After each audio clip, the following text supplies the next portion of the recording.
Okay, now you can see there's a lot of people behind me. You won't be able to hear them clapping, but you guys just show them how much you enjoyed the film.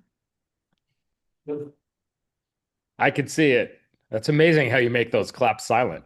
Welcome to Utah Valley University. I am going to turn it over to one of the film's super uber fans. Come in here, Will, and he's going to ask the first question, and then we're going to have students come up and ask you a bunch of questions about this masterpiece. All right, thank you. Just line up if you have a question.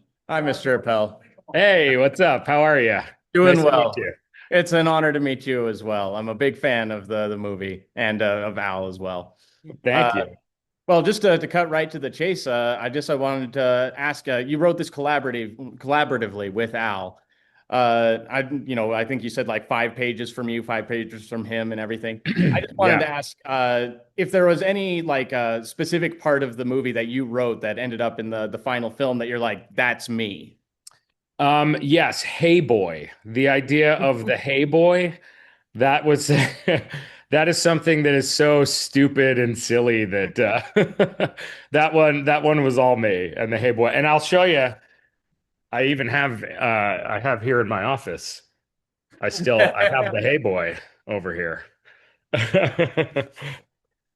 I But think yeah, that's something actually, I've told this story before, but Hey Boy, coming up with that dumb joke for Hey Boy, I felt like it had been done before, and I was so terrified uh, that I like had subconsciously like ripped Hey Boy off from like I did so much research to figure out if the Hey Boy gag was done in something else, but thankfully it wasn't. At least I don't think so.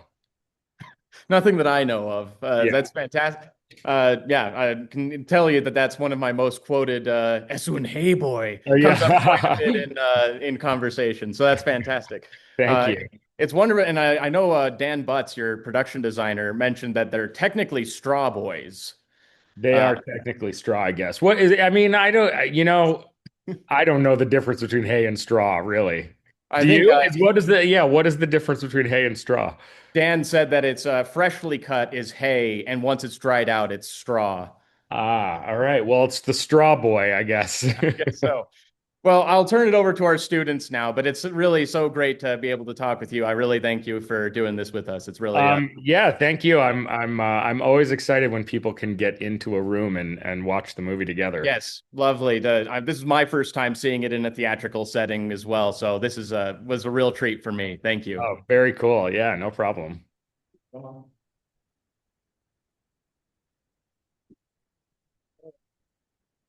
Hi, good morning. How are you? Hey, what's up? How are you?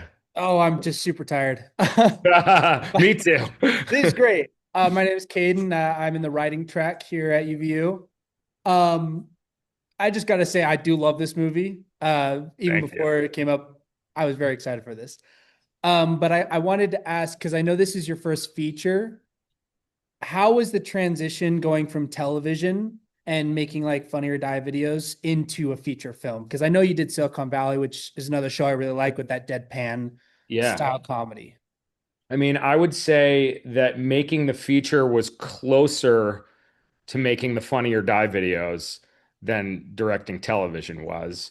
And and I think that it has to do a lot with the amount of control that you have as being the director of a film versus the amount of control that you have directing television. Hmm. Television they say is a writer's medium, and it's true. Like the boss on a TV show is the showrunner. Hmm. So everything you do, you had nothing to do with the scripts unless you're like a director that also works in the writer's room or a director showrunner. Um, every choice that you make has to be run up the flagpole and approved by the showrunner. You Right. have something like you prep for a week, you're just a guest, You show up, you have a table read, let's say it's like a half hour comedy. You have a prep week and you have a shoot week. Day one of prep, there's a table read at lunchtime. The whole cast reads the script. And then you spend the week with like their department heads, but prepping the show with their production designer and You normally don't get much time at all with the director of photography because as you're prepping, they're shooting, an episode with another director. Um, and you're sort of jumping onto a train that's already moving with a TV show. And with a film, you're like laying all the track yourself and building the train before you ride on it. Right. And that's I would say that that's probably the biggest difference. And it goes all the way through, post-production and editorial. In television, you get, I think it's 2 days in editorial. Mhm. Like the editor puts together their assembly of the cut. Then you go in and you spend 2 days making changes, but all the changes that you make, you can't really deviate from the script that much. You're just trying to give them the best version of what was on the page. And on a feature, and especially I just finished another movie, this The movie called Breadwinner, The yeah. Breadwinner, yeah, with Nate Yep. Bargatze. And oftentimes, like I'm making all of these choices. I have 10 weeks to do the director's cut on a film. And, I'm making all these decisions to rearrange things like, oh, this scene actually works better here, or like, the first half of Act Two is feeling really slow. Let's pull this scene out completely. Mhm. And you're making a lot more creative, artistic choices on a film than you would on a television show. It's very fun to do the TV shows, and it's where I got like most of my experience working with actors and getting to work with all different people and just different diverse group of it's kind of where I got my sea legs as far as like, oh, this is how you talk to a production designer, and this is the Right. language that the director of photography speaks. Um, on my Funny or Die videos, it was like a one-stop shop. Like I held the camera more often than not. I sometimes was setting up lights myself, but the amount of control that I had on a Funny or Die video was closer to the amount of control that I have, at least when putting together my director's cut. And then producers and studio executives and everybody gets involved. Mhm. I'll say one more thing is just that the difference between doing a movie like Weird, which was financed by the Roku channel, but was very much treated like an independent film. We didn't really have a lot of interference from those at Roku. They kind of just watched the movie when we were done with it and said, "We love this. Yeah. It's great." They had like a couple of maybe tiny notes like this area drags, make it pace it up a little bit. Um, on a studio comedy, which I just did for Mhm. Sony. So Weird was about $8 million it cost to make Weird. Right. The Breadwinner was a $30 million movie, and there's just so much more studio oversight once you get deep into the process, and you do test screenings, and we went to Utah. We did 2 test screenings in Salt Lake City, Oh, geez. 2 there, 1 in Dallas, and so many of the decisions that you end up making late in the process are like data driven. We screen it for 400 people in 2 movie theaters. They do surveys, they do focus groups at the end, and we get to really sort of dial in and for good or bad, kind of tweak the movie to try to appeal to the broadest audience. That's crazy. That's Yeah. that's a lot of Yeah, work. I'm ready for it. yeah. It's wild, the differences between all these things. And then I assume that once you do have a couple of studio films under your belt, you get a little bit more say. But this was Breadwinner was the first studio movie that I made, so not that they didn't trust me, but they just I haven't proven myself by. I mean, Weird won an Emmy, but it didn't like open to like a box office number, which means a lot. Which is a shame. It's a true shame. We tried very hard to get Roku to release it in theaters, and Hey, I expect a theatrical release in the next 5 years. Yeah, I hope. I mean, I've been reading now that I read an article the other day about David Ellison, who has just bought Paramount and is Mhm. buying Netflix. I think that Roku maybe is on the menu as well, which means that then we would at least have a theatrical distribution company that's connected to the movie. We would love for this thing to come out. That's the move. Anyway, thank you very much. Yeah, thanks. Thanks for your question. Hi, Hello. I'm Cody. I'm in the directing track. Nice to meet you, Cody. First off, hilarious movie. Thank you so much. My question for you how were you able to direct serious or emotional performances within the absurdity of a scene or in the movie overall? Yeah, that's a great question. It had a lot to do with getting the cast, especially Daniel Radcliffe, on board with. Well, first of all, I'll say that we had the trailer. This thing originally started as a fake movie trailer for Funny or Die that Yeah. we did, a decade before we made the movie. And we had that to at least show to people. I mean, it was easy to do it in the fake trailer because it was only a 3-day shoot and it was sort of done, like on SNL, they make fake trailers and they play things seriously. Um, even though it's absurd. Sometimes like it's funnier because it's being played more serious and straighter. Um, and we had that to show people. So like Daniel Radcliffe watched the trailer before we had our very first conversation about the movie. So he already sort of understood tonally what the direction was. Yeah. And then it was just, you know, it was a conversation with him about just about that tone and making sure he was on board with like, we're playing this very dry and straight. Like you should treat this like we are making the Elvis movie or Bohemian Rhapsody or something, and you should play these moments, just as straight as those. And the actors are so good at like leaning into these things and not breaking character and not laughing and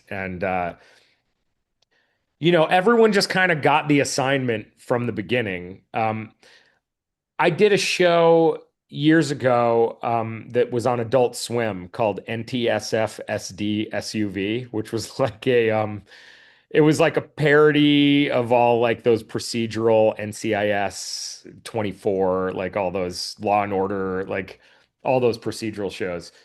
And I learned doing that there would be actors that came on that tried to play things funnier, and sometimes it was hard to convince them that playing it straight is going to make it funnier.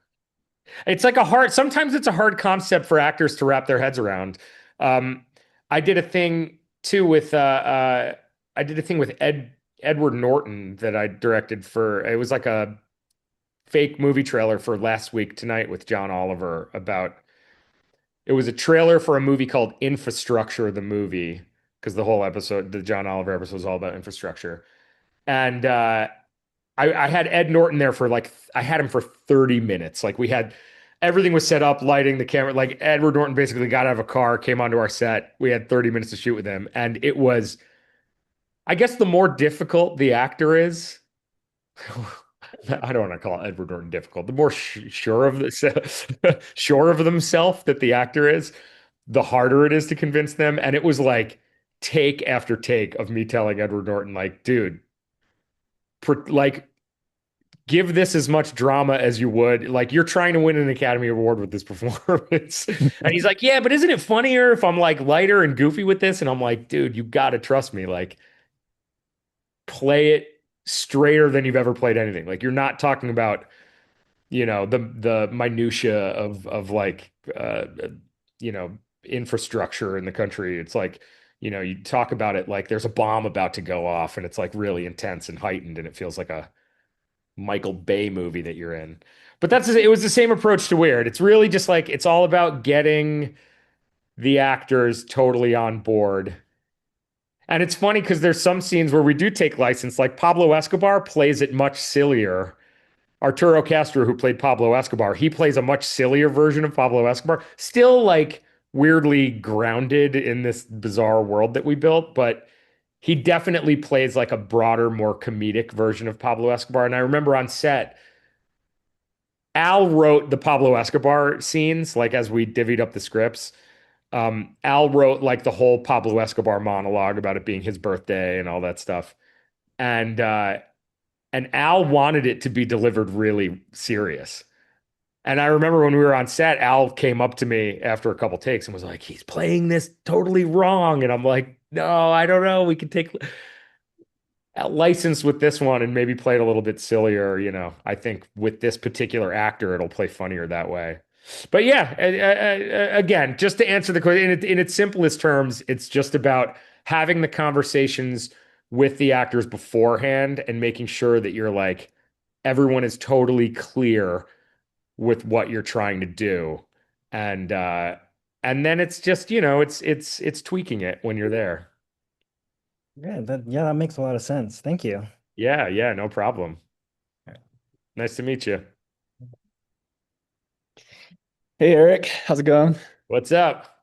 Hey, I'm Tony. I'm in the post-production track. What's up, Tony? Nice to meet you. Good to meet you too. My question is, I mean, this is a collaborative process with Weird Al, which is awesome, but also it's kind of like a niche audience within itself targeted for this movie for Yeah. people that might not know Weird Al. You're kind of telling a biography sort of. Yeah. What was the decision-making process there? Because you said you didn't have like studio influence that heavy on this project. Yeah. So was there a balance in figuring out how much of this do we want this to go parody and like the actual factual things of Weird Al's life in there? And was Weird Al adamant about wanting that in there, or is like, let's get wild with it. Let's just be weird with it. Yeah, that's a good question. That's a good question. I think the idea was to just get weird with it. Both of us were kind of on the same page about that from the beginning. When I pitched him this idea in the first place, like what started this whole thing when I was at Funny or Die, this is like 2009. Uh,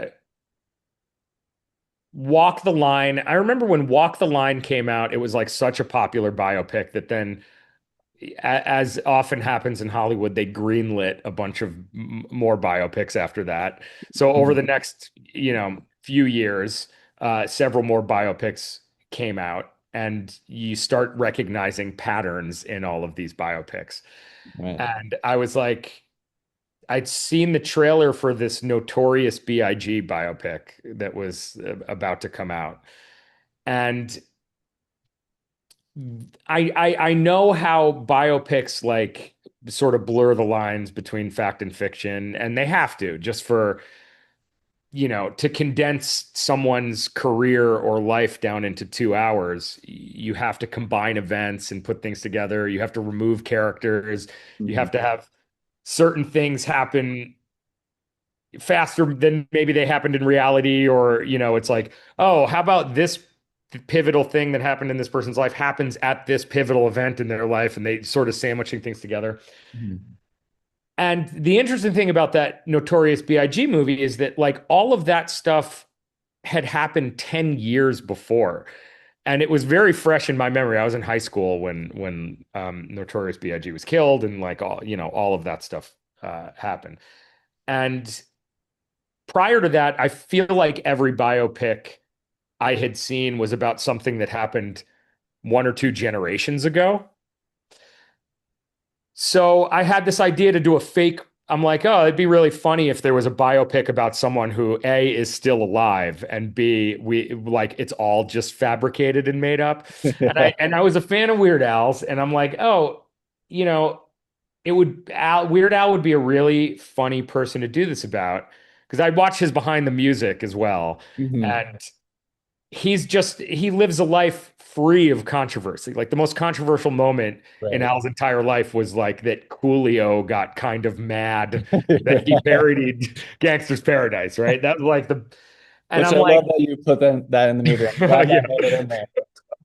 And so I was like, well, this will be really funny, and I'll make it like Al lived this crazy life with like drugs and alcohol and sex um and it felt to me like an idea that Al would have maybe wanted to do himself. Right. And I knew we had a mutual friend in Patton Oswalt who I made a video with at Funny or Die. So I reached out to Patton and I was like, can you let Al know that I'm interested in making this thing and just I want to make sure he's okay with it.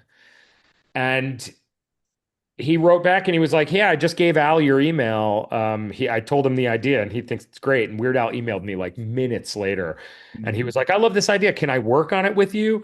And we like went out for coffee that night. I called my mom on the way there. I'm like, I'm on my way to meet Weird Al Yankovic right now. I was in my So late cool. 20s, and yeah, we like sat over coffee. We watched a bunch of biopic trailers, and we sort of that then and there decided all of the things in this thing are just going to be like totally fake. They're going to be adjacent to real life events. You know, it's like the songs that he parodies in the movie or the songs that he parodied in real life. There's nuggets of truth, very small nuggets of truth that are like buried in there that maybe inspired certain moments. You know, like in reality, Madonna told someone in her management team, Right. maybe like, wait till Weird Al parodies me. And that got back to Al. And in our movie, we decided to like push it to its extreme. And that Madonna is just like trying to boost her album sales, by getting into a relationship and tricking Al into parodying a song. And, so there's certain things, uh, so yeah, yes, certain things that are real just because they had to be real enough. Yeah. Like there's certain moments just structurally, especially I would say in the first act of the movie, like it starts going completely off the rails. I mean, by the time we're like in the jungle killing Pablo Escobar, we're like we have license to do whatever we want. Early in the movie, like there was a door-to-door accordion salesman. Um, you know, Al's father did not beat this man up in reality. There was like the Madonna thing that I said, his both of his parents were very supportive, but like in the movie, he goes to college where he actually went to college, and they did record My Bologna in a bathroom because the acoustics are real good. Um, uh, yeah, but like then there's little nuggets here and there, but it's largely made up, and it was kind of both of our decision to do that. We didn't even I remember doing an interview when the movie came out, or there was like a headline where it's like director Eric Appell boasts he's the first director to do absolutely no research before making his movie, which is like true. I knew what I knew about Al just being a fan, but I was never like, let's dig deep into this actual moment in your life. It was, yeah. Well, it was very tastefully done. I enjoyed it. Thank Thank you. you so much, man. Thank you.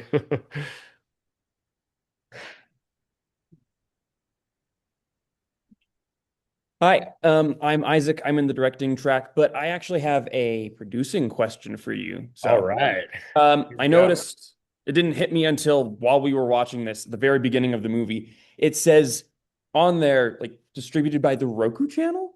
And then Yes. you mentioned that it was financed by them as well. So what's the story there? Okay, yeah. Like, how did it get conceived and then just like turned into a movie? Like, what happened there? Yeah. Okay. So in 2019, I received a random email from Weird Al, who I had kept in touch with since making that fake trailer. If I saw him at an event or something, we would say hello. He would always invite me when he played a concert in town. He sent a gift when my I get a Christmas card from him. When we had a kid, he sent a gift. But I get a random email from him in 2019 what do you think about turning our trailer into an actual movie? At the time when we made it, we had discussed this, but Al was like, it works better just as a little sketch. And we kind of all agreed that. But he was like, I don't think I'm releasing any albums anytime soon. I just released this career spanning box set that like won a Grammy, and I'm looking for what to do next. So I think it would be fun if we, maybe we turn this, we could write the movie together and you could direct it. And, would you want to meet up? And I was like, just like he did 10 years before, I replied minutes later and I was like, let's go out for coffee tomorrow morning. And so we spent a couple of months. I would go up to his house every couple of days, or he would come here to my office. And, we would work out the story for the movie. And once we had like a solid pitch, we brought it back to Funny or Die because they owned the idea, since that's where we made the video. I think that like we had a legal obligation, although we also like they got it, they knew us, they got where we were coming from, and so we brought it to Funny or Die, and they loved the pitch, and they were like, let's set up a bunch of meetings and go pitch this and try to get this sold as a movie. So we met at every movie studio in Hollywood. We met at every streamer in Hollywood, and every single one of them passed on the movie. The meetings were very great. There were a lot of laughs, and more often than not, we walked out of these meetings like just like walking out with our phones waiting for them to ring, and there's going to be a bidding war on this thing, it's going to be huge.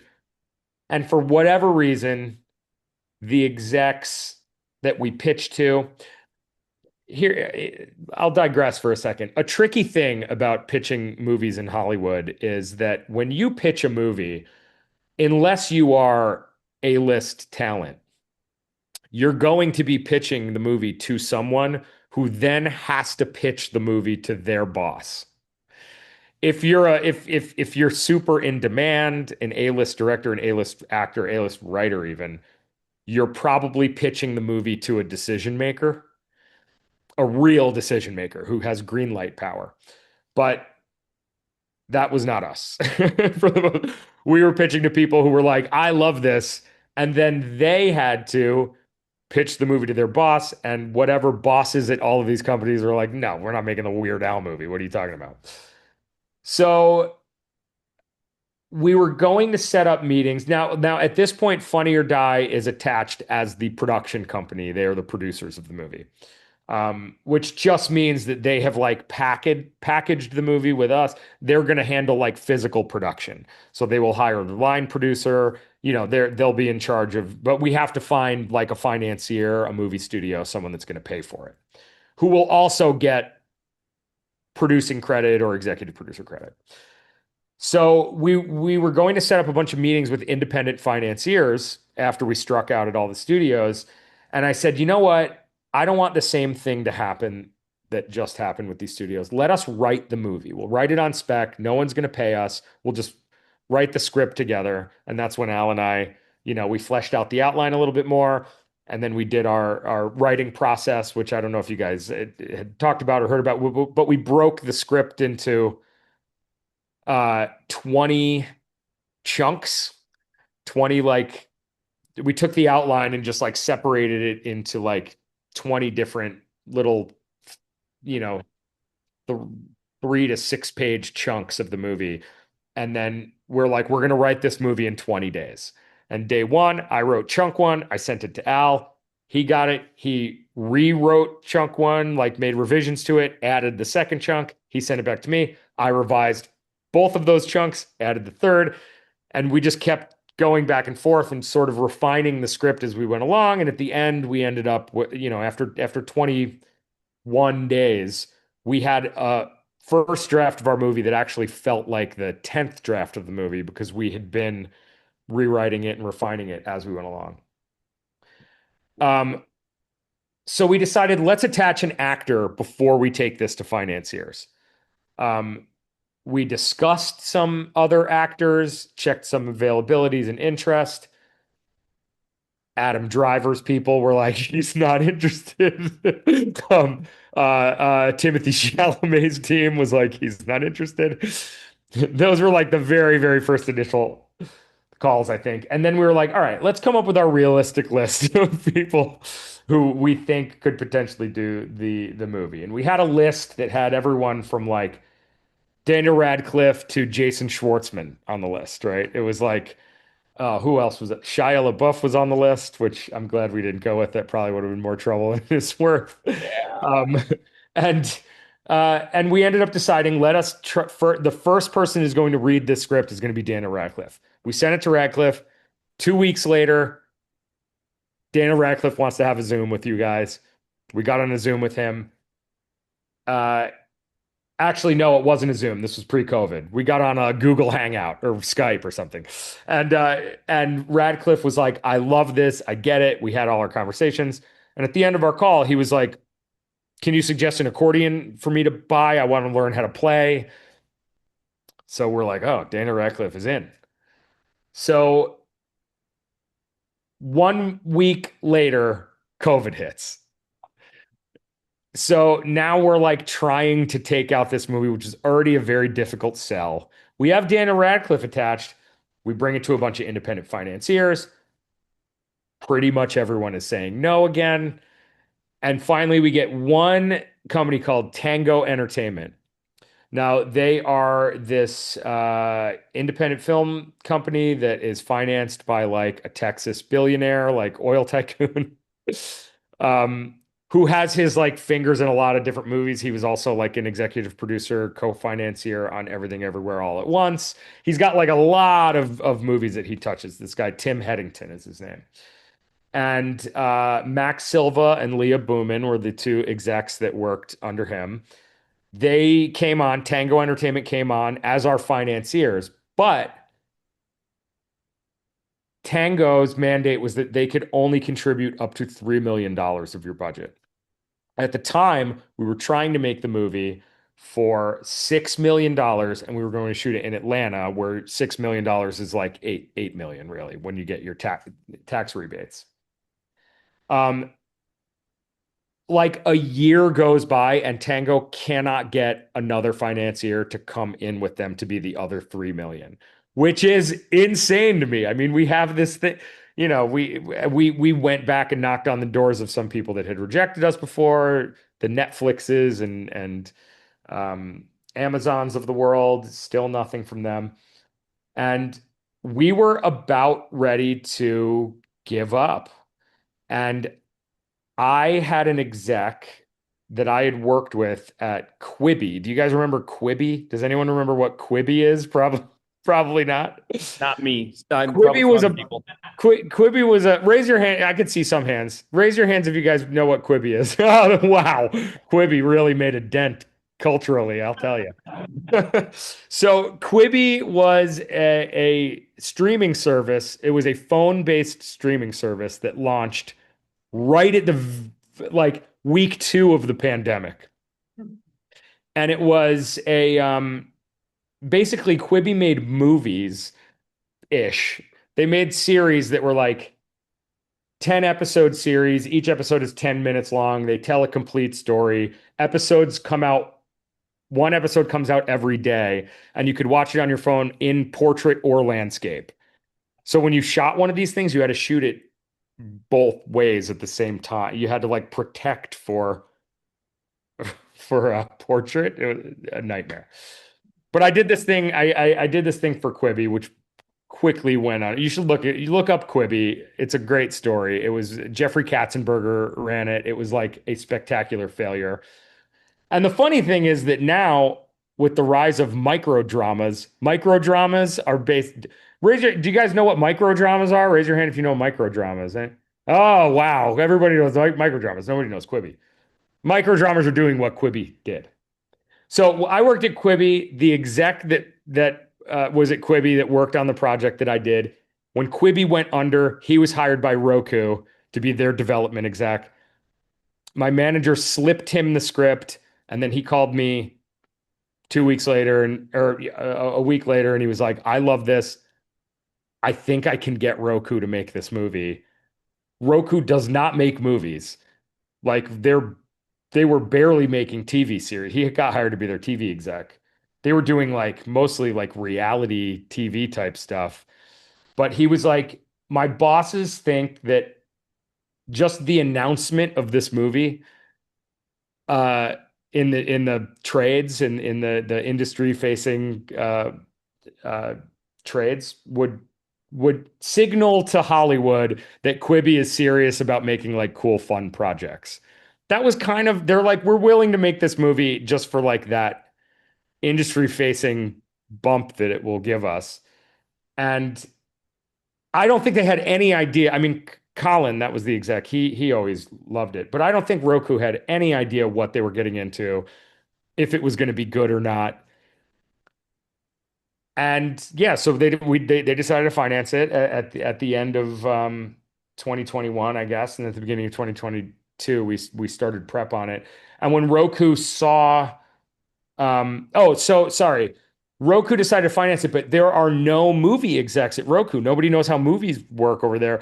So our two producers from Tango Entertainment, who now Tango didn't spend any money on the movie. Now they were being paid as producers. They got brought on to just like help shepherd the project as, you know, because they've made so many movies. This all leads to like Tango Entertainment, Max and Leah are the reason that this movie was submitted to the Toronto International Film Festival, where it went on to win the audience award for midnight movies, and then led to, you know, us being considered a movie. Like we were a streaming movie and on an ad-based streaming service at that. But largely, like people considered us like a capital M movie because we premiered at a film festival. And then we went, you know, we showed the movie at like the Savannah Film Festival, like several other film festivals. And you know, it made everyone take it a little bit more serious than it had been on Roku. So we kind of got the best of both worlds. We got distribution where everyone could watch the movie for free, which is great. And we also weren't thought of as a movie that everyone could watch for free on Roku. You know, we were thought of as like a quote unquote real movie. So that's my long, very long-winded way of explaining our producers versus Roku. It's a fun story. So thank you a ton. Thank you. Thank you for asking it. Hello, I'm Blair. So I'm Blair. not actually like a cinema student. I'm like a sound design audio major. I'm out of here. No, I promise. Yes. I've got something for you. So there were so many funny, absurd moments in the film. And with how hyperbolic the situations and characters are, like how do you think about music cues and sound design like while you're writing? And like how do you use that to support the level of absurdity that we're seeing? Yeah. I'm just like wondering also if there was any other times like where there was like a cue that like just wasn't working, and what you guys did. And then also it sounded like Al had like a pretty big, you know, part in writing it. Like how much was he involved in that?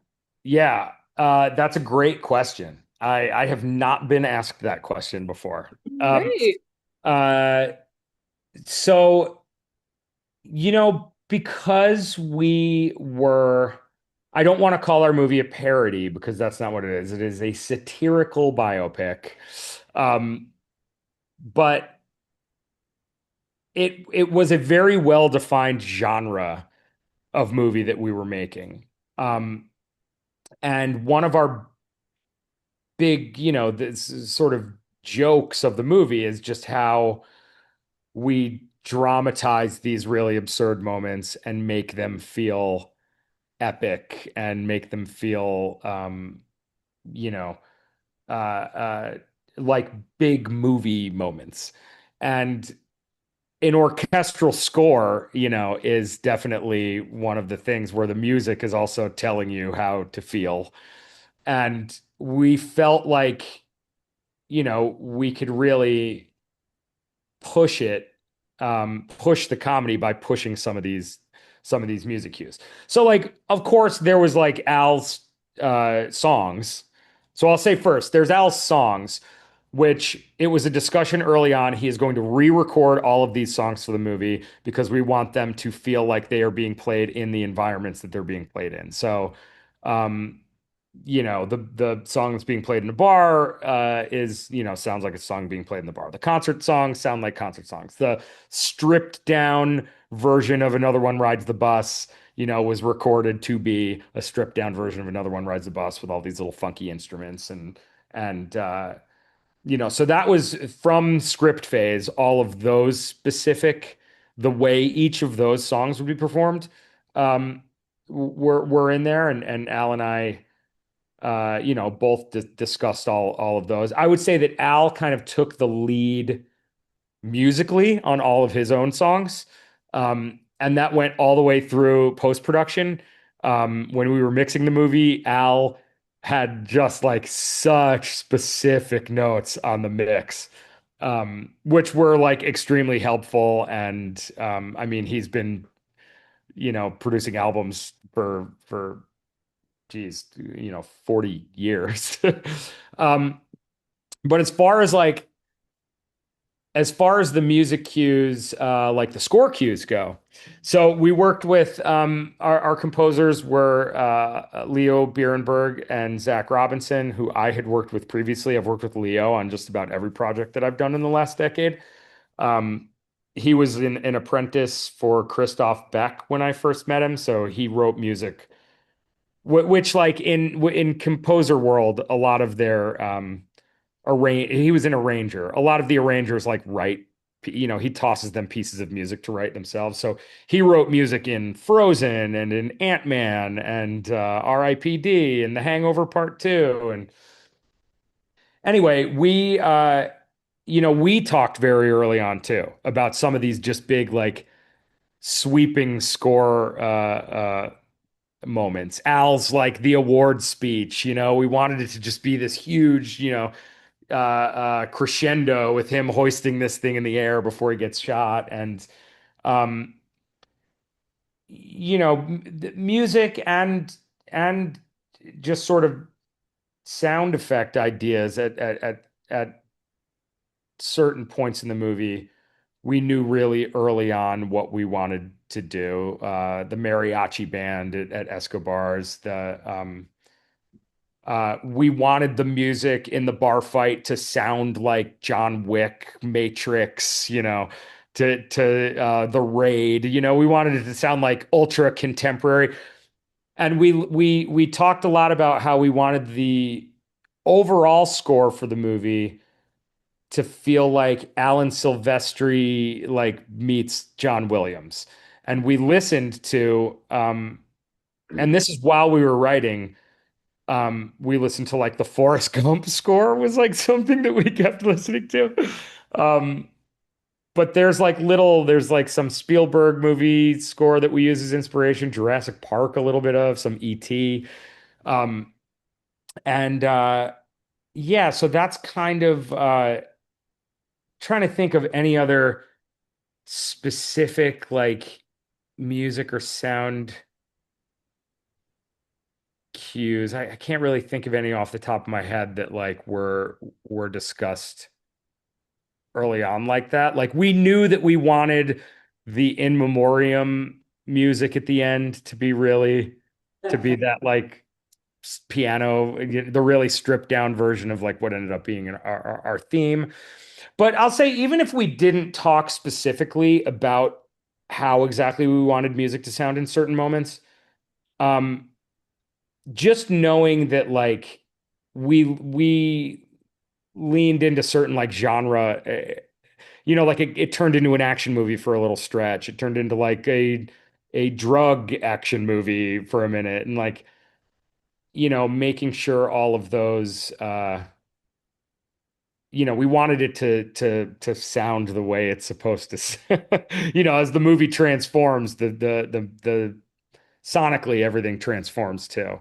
What was your second question? Your second question was it was like, was there any like cues that like you guys felt like you guys struggled with? Like you're like, okay, that's just not landing. Like we need to, like this isn't working, or what but maybe if you can't think of one, like what was your favorite scene sonically? Yeah, okay. So actually the In Memoriam music, I know Zach and Leo tried to give us like a really upbeat, like polka type, or it was something similar to that I thought was really funny, but Al was like, I hate this so much. He's like, no. So Al, Al typically works alone. He writes his songs alone, like by himself. He stays up really late at night and kind of just cooks alone in his basement. And yeah, so sometimes it was hard to, when he came up with something and felt strongly about it, it was hard to show him something else that like that was just one of those moments. Normally, and I bet if I really, really loved it and continued fighting it on him, he was always like, "You're the director, and I will eventually back down." Like, there's 4 or 5, 6 things in the movie that like Al and I butted heads over until the very end when I finally wore him down and he backed off. And then in retrospect, was like, "Oh, I love all these choices. We've made the right moves with all this stuff." But okay, so we kind of we struggled with that one a little bit, and then yeah, I think that's the only one. Everything else just like felt really great. Like our composers were so awesome and so dialed in. Like again, just like with the actors, everybody working on this movie like knew the assignment. Our like whole sound team had so much fun putting it together and like making the action part sound like an action movie and making. Well, all of those like hits were hard. Yeah. No, They were bassy. yeah. It was a real like we had so much fun mixing this thing and yeah, I just finished mixing my new one and it's like yeah, an equally fun time. Finishing is like it's the most fun part of the process. Like mixing and coloring is well, one, because you've been working on something for a year and you're like finally seeing it fully realized. But yeah, sounds a very fun area of the process to be in. Yeah, no, I really enjoyed it. Thought that movie was super fun. Just listening, just sitting back. I'm like, this is just so absurd and crazy. And it was so great. Thank you for answering my question. Yeah, no problem. Thank you for asking. How you holding up, Eric? You good for a few more? Yeah, happy to answer one more. There's a few more. Oh, okay, happy to answer a few more.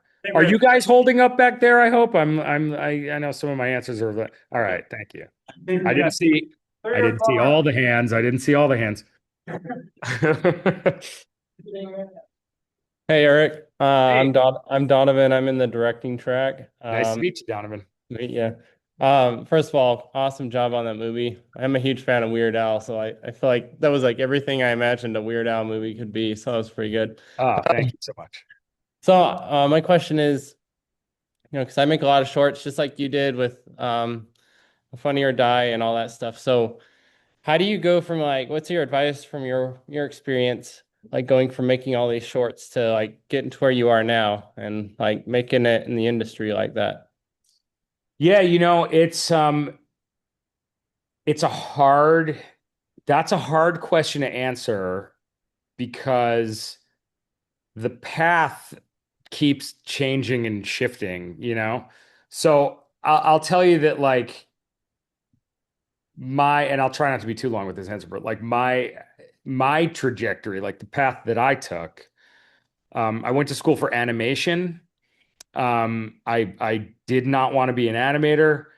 So after college, I moved to New York City and I started taking improv comedy classes at the Upright Citizens Brigade Theater. And this was right when like Amy Poehler got on Saturday Night Live and the theater was sort of, really getting a lot of like recognition in the comedy world, and a lot of cool people were like flocking there. So I went through all the improv classes and got onto like a house improv team, like a weekly improv team.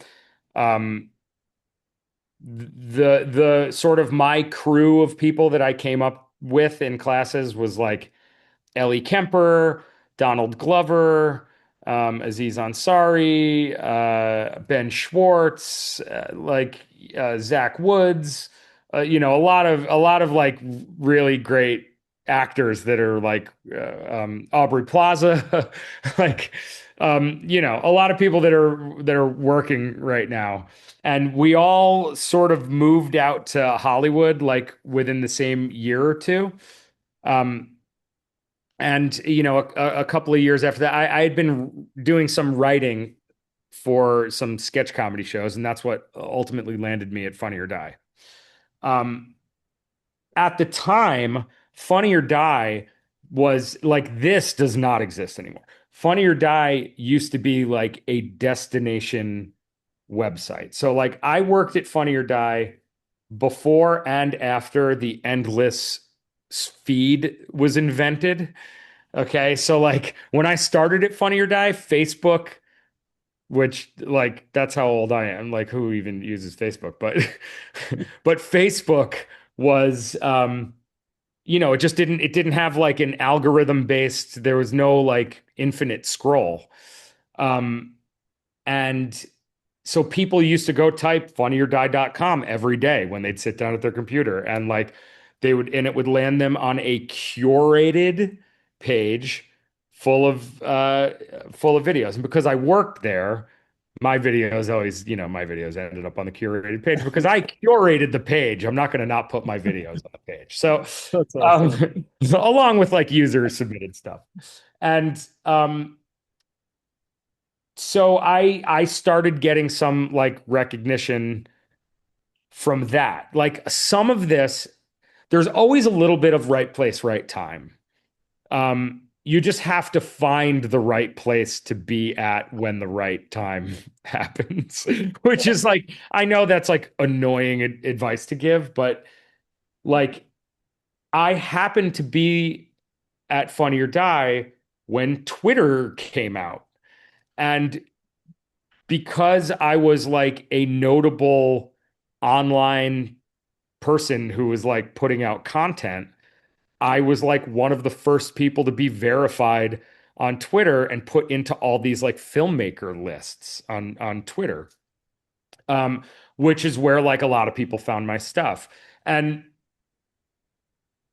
there were because I had done some writing on some MTV shows, there were some executives there or producers and stuff that I had worked with that were watching things that I was putting out on Funny or Die because I was posting those on my Facebook page. And so like that got me an opportunity to meet on this MTV show called Death Valley. It was like a very short-lived MTV show about a police department that handled calls about zombies and vampires and werewolves in the San Fernando Valley. And I ended up getting hired to direct a presentation pilot for that show, which is like a 12-minute, not a full pilot, but a very low budget 12-minute presentation. And a friend of mine who I'd met who filmed some stuff for me at Funny or Die, my friend Christian Sprenger, he shot it for me. He went on to win 4 Emmys for filming Atlanta. He's the cinematographer on Atlanta and Station 11 and like all these really great shows. Anyway, that show got picked up to series. Now, because that show got picked up to series, I got to direct a pilot for Adult Swim, and then that show got picked up to series. So then I had these 2 television shows going. And then I had a random meeting with like a producer from The Office like the next year, and right place, right time. Mindy Kaling was supposed to direct this episode of The Office that was coming up the next week. Her prep started, but she had written a book and she had a couple days of prep she had to miss because she was going on a little bit of a book tour. And they were like, we need a director. Do you watch The Office? This was like season 8 of The Office. I'm like, yes, I watch everyone in the world watched The Office. And because I had done improv with Ellie Kemper, she was on the show. So they were like, and Zach Woods was on the show at the time. So they're like, oh, you know Zach and Ellie, right? And I'm like, yeah, yeah. Call them. They'll like tell you that I'm like easy to work with and whatever.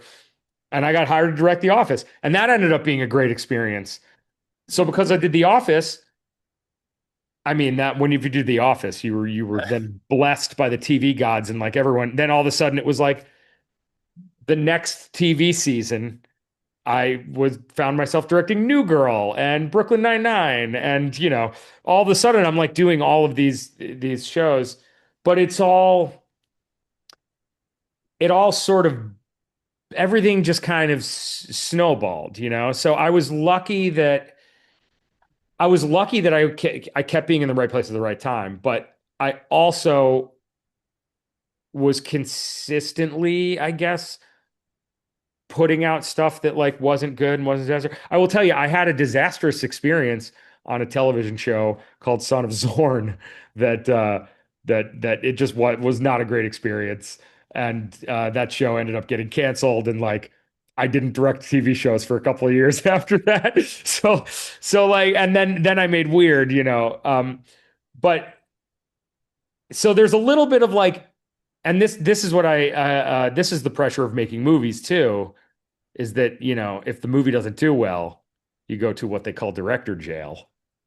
And I don't know when you get if you get to make another movie.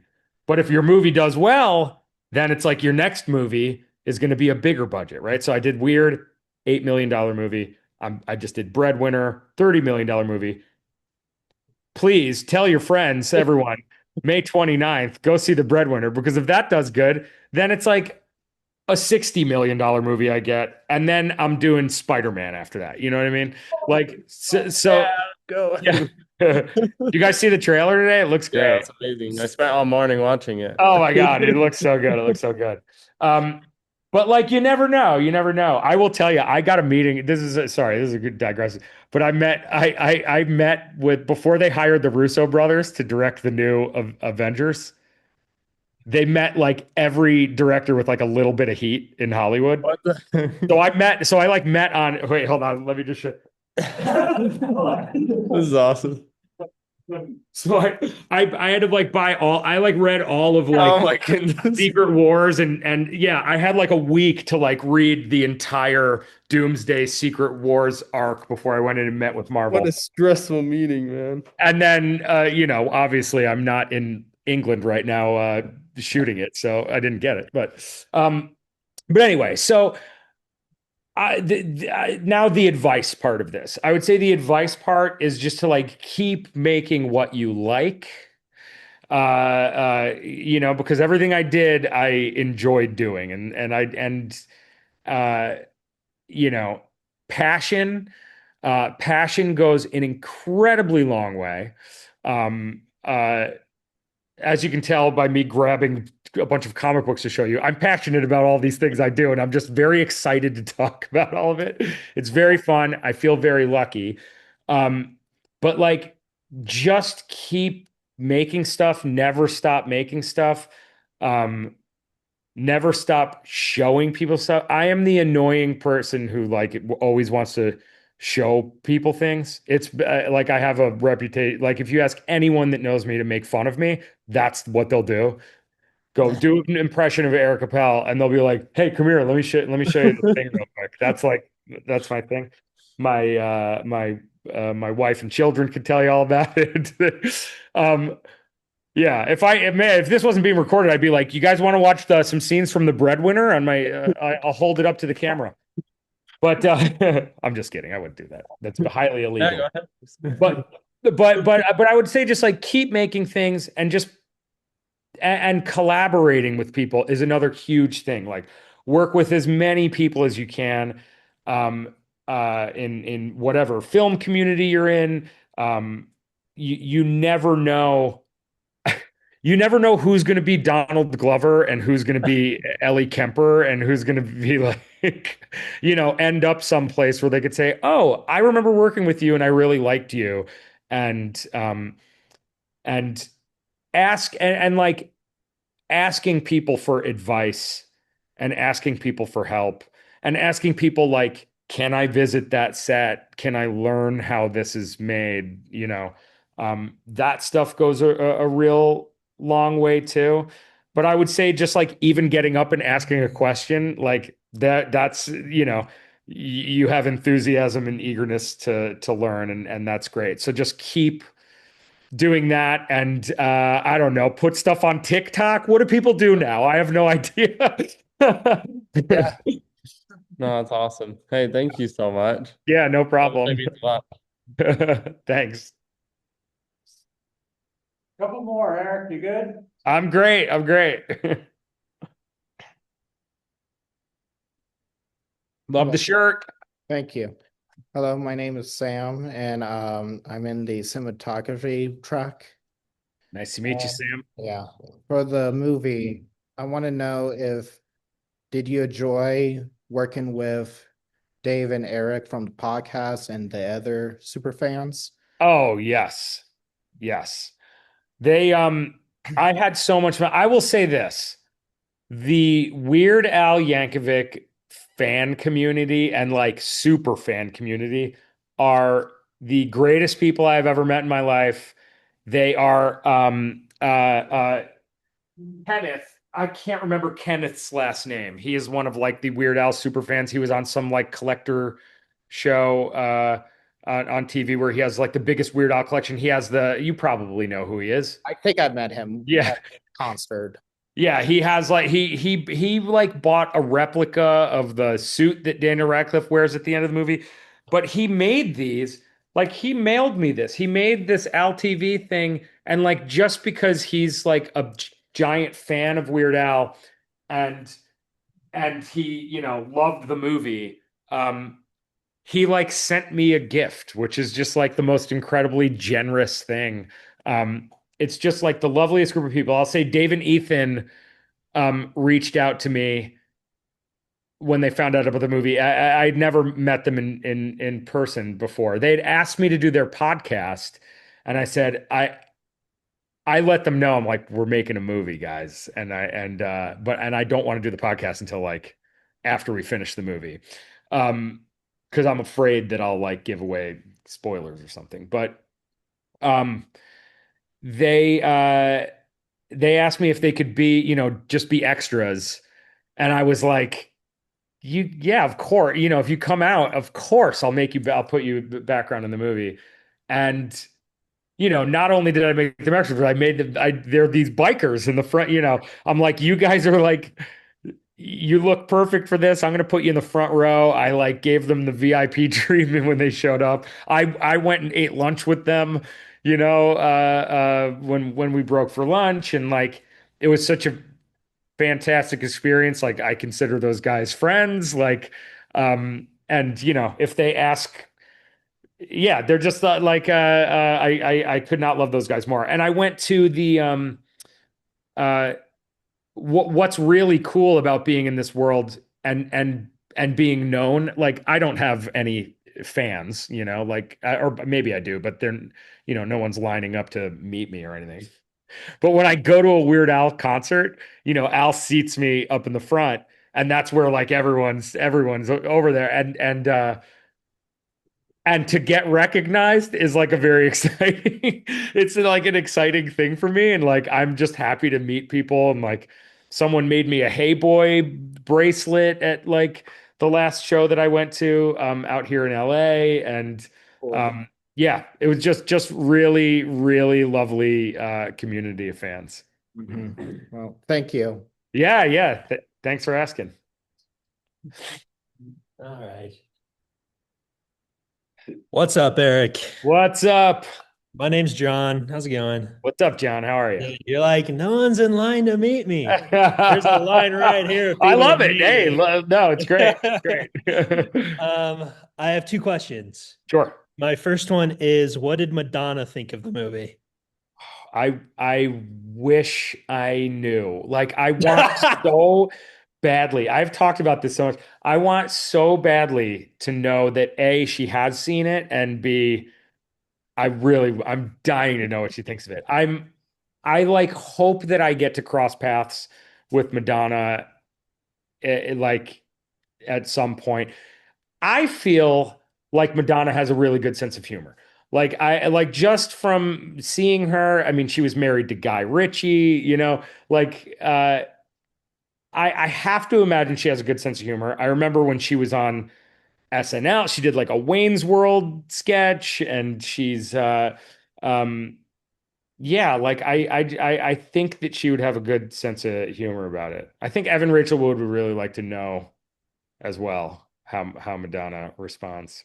Yeah, well, hopefully she didn't hate it, and that would suck. That would suck. My second question is, uh, you have like my dream job. You, as well as everybody here, but like I love writing comedy. I love like sketch comedy and directing as well. Um, what do you do when you like run into like comedy writer's block where you're like, this joke, not necessarily writer's block, I guess, but where you're like, this joke is just like not funny and it's stupid and I'm not funny. Like, what do you do? I asked Chat GPT to tell me I'm funny. No, I'm just kidding.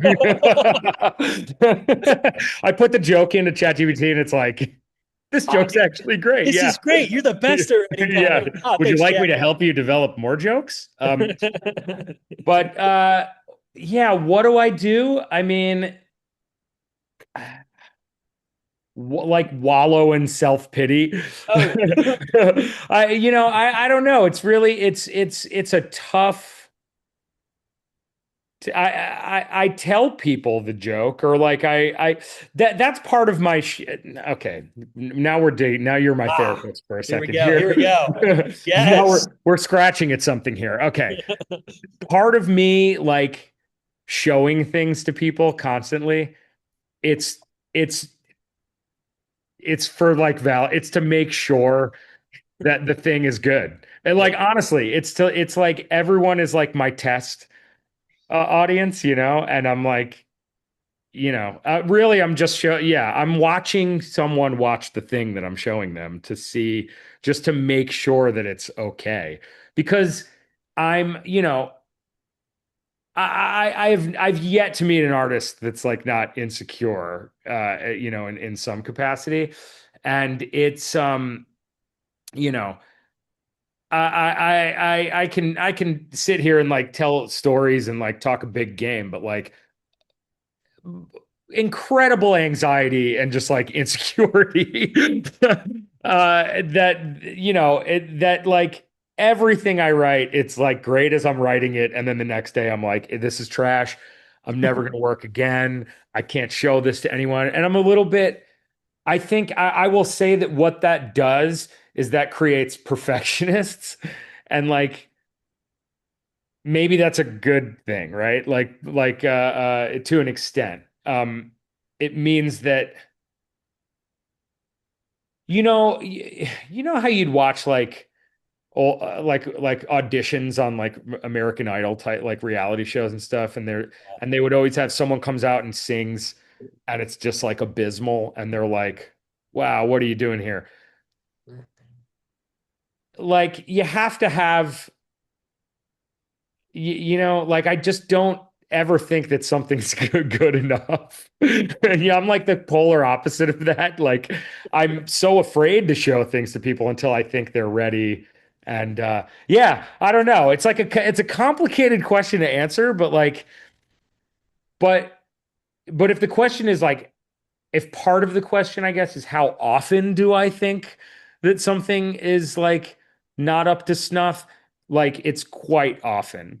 And like if I was a stand-up comedian, you get up there and you know that stuff's gonna bomb, right? And you just like, and it's gotta bomb before it gets good. And then like even when you're really great, I've gone to a lot of stand-up shows. Like I've been working with Nate Bargatze for the last year, and there is like not a stand-up comedian on earth that is like hotter than Nate is right now. And I've watched his new hour that he's touring with right now, that he's taping his new special for in May, and like it's the funniest hour that he's ever done.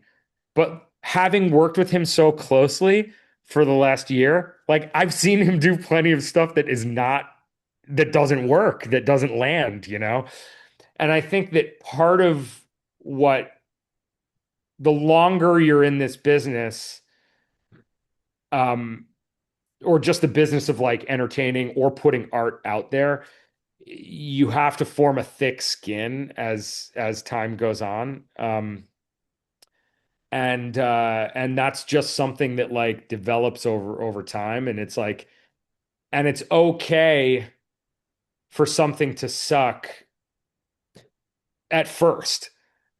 Like everything sucks at first. I think that's okay. I'm We're getting there. We're getting there. I'm working it out. I'm finding my way to the answer to this question. So how do I feel when it's not, when I think a joke stinks or doesn't work or something I write stinks? I think it's fine because it has to stink before it doesn't stink. And like the cut of your movie has to suck before it's good. Like Weird was not always what you guys just watched.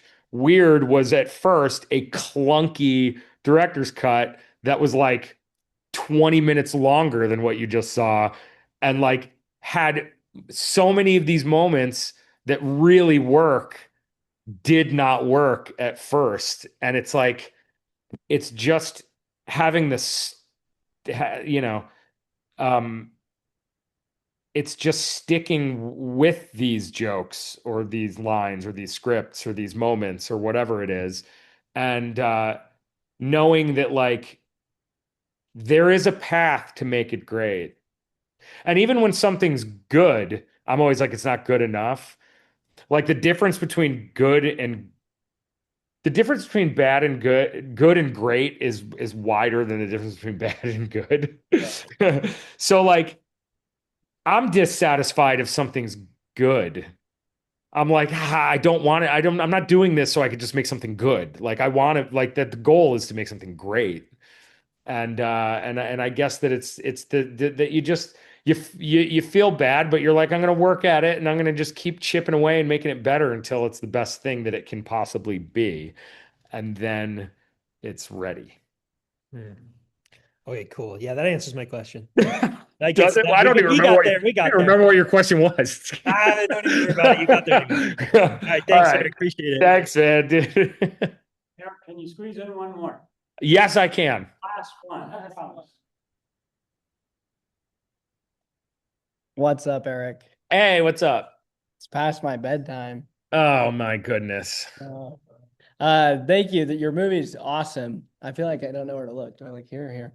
Either way. Yeah. Grew up listening to Weird Al. The bit where like, you know, it's like this is his original song for Eat It, right?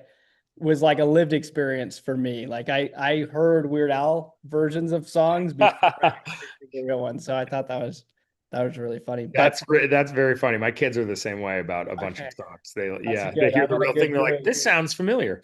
Yeah. So like John, I enjoy writing comedy and kind of, you know, sketches or just stupid stuff usually. Yeah. And I assume that when you like you said, when you're working on Weird Al, you're consuming a ton of his music, you know, really getting into it with Marvel stuff, reading all that. So I'm more curious, when you're not on a specific project, what kind of media are you consuming? And like, yeah, what are you watching? This is a good question. This is a good question. What am I watching? Okay, so I'm watching a lot of movies. I've sort of fallen off like television. Like I haven't watched a lot of shows in the last couple of years, I guess. I watched The Chair Company on HBO. That's like the last show that I watched.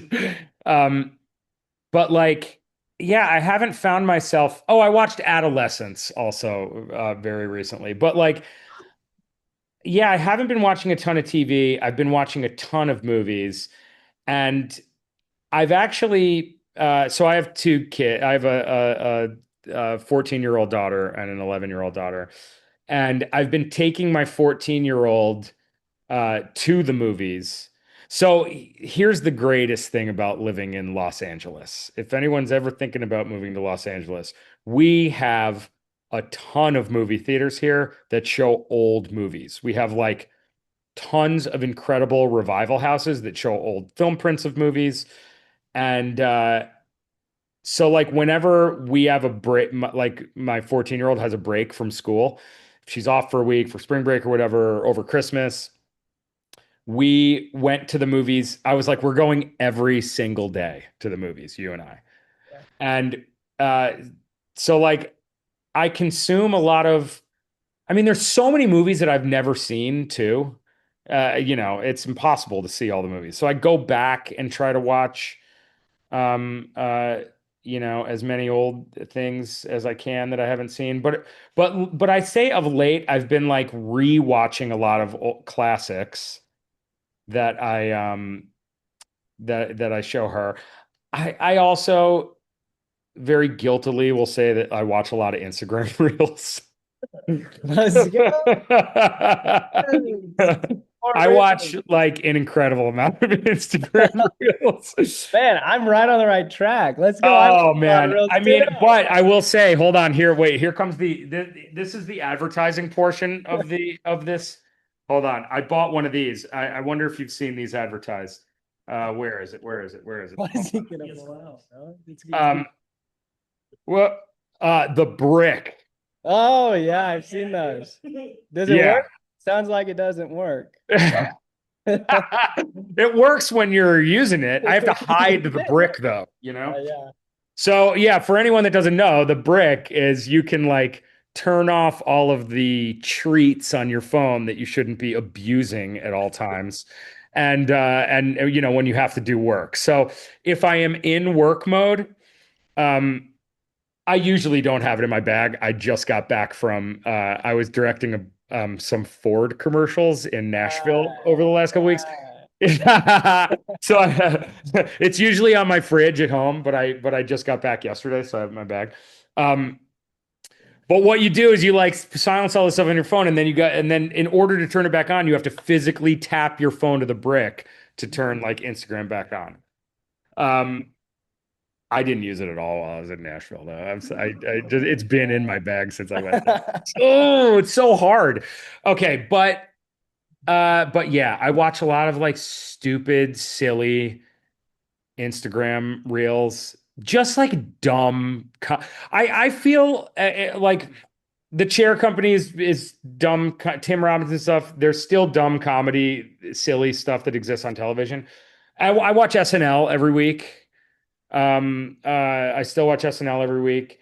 But like a lot of the sillier, weirder, dumb comedy just exists on Reels or on TikTok. Yeah.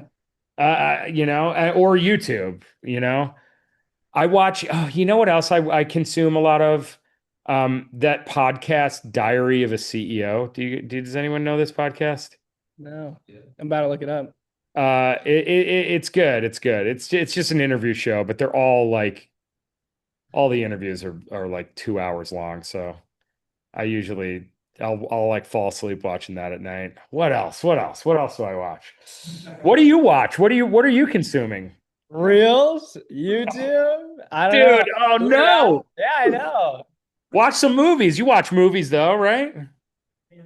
Yeah, have you seen Nirvana the band, the show, the movie? Dude, I saw Nirvana. Yeah, that's the best. Yes.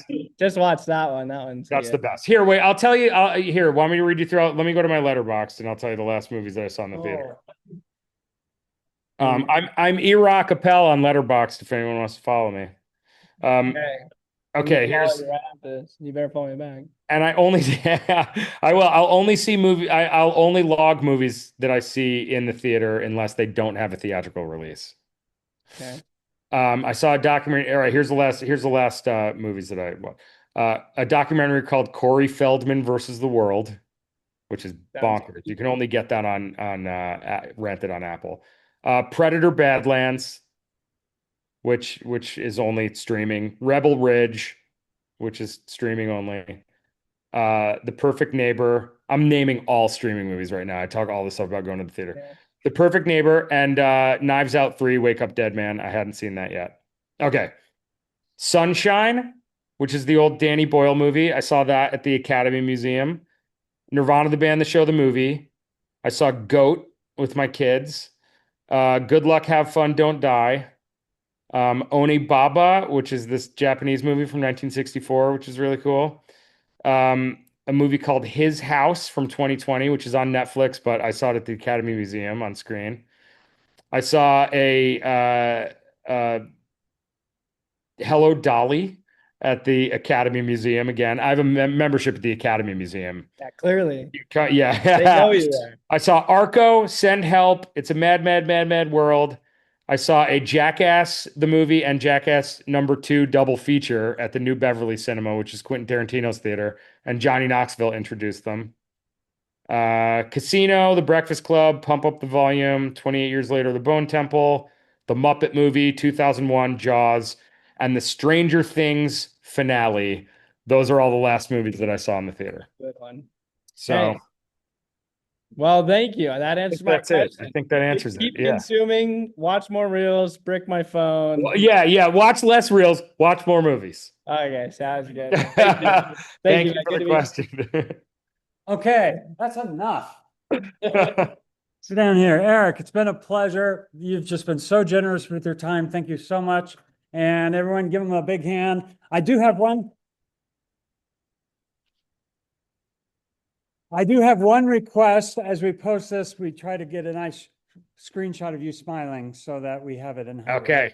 So just look in the camera and give me a nice big smile and a wave or whatever you want to do. Oh, hit the wrong button. Hold on. There it is. Okay. got it. Hope that Awesome. worked. All right. Thank you. Oh, no, it didn't. Hold on. Oh, okay. Now you get two. I just totally did it wrong. All right, here we go. That's perfect. And voila. All right. Thank you, sir. Thanks so much. Have a great night. Thank you. Awesome. All right. Really Thanks a lovely lot, to meet guys. you. Bye, everybody. Thanks for watching.